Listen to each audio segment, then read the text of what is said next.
Cette histoire est vraie. Elle date de quelque chose comme mes 20 ans.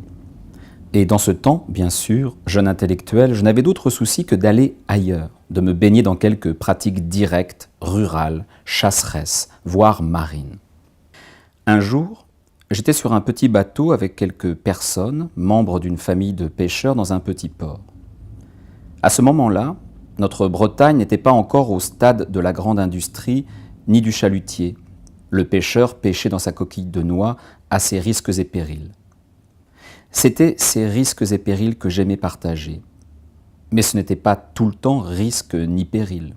Il y avait aussi des jours de beau temps.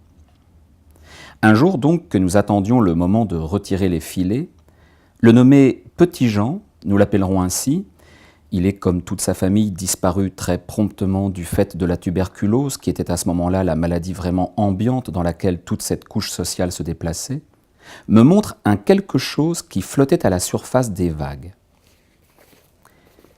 C'était une petite boîte, et même, précisons, une boîte à sardines. Elle flottait là dans le soleil, témoignage de l'industrie de la conserve que nous étions par ailleurs chargés d'alimenter. Elle miroitait dans le soleil. Et Petit Jean me dit « Tu vois cette boîte ? Tu la vois. Eh bien, elle ne te voit pas. » Ce petit épisode, il trouvait ça très drôle, moi moins. J'ai cherché pourquoi, moi, je le trouvais moins drôle. C'est fort instructif. D'abord, si ça a un sens que Petit Jean me dise que la boîte ne me voit pas, c'est parce que, en un certain sens, tout de même, elle me regarde. Elle me regarde au niveau du point lumineux, où est tout ce qui me regarde, et ce n'est point là métaphore. La portée de cette petite histoire, telle qu'elle venait de surgir dans l'invention de mon partenaire, le fait qu'il la trouva si drôle, et moi moins, tient à ce que, si on me raconte une histoire comme celle-là, c'est tout de même parce que moi, à ce moment-là, tel que je me suis dépeint, avec ces types qui gagnaient péniblement leur existence, dans l'étreinte avec ce qui était pour eux la rude nature, moi, je faisais tableau d'une façon assez inénarrable. Pour tout dire, je faisais tant soit peu tâche dans le tableau.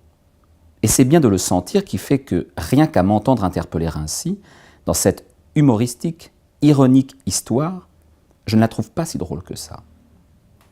Je prends ici la structure au niveau du sujet, mais elle reflète quelque chose qui se trouve déjà dans le rapport naturel que l'œil inscrit à l'endroit de la lumière.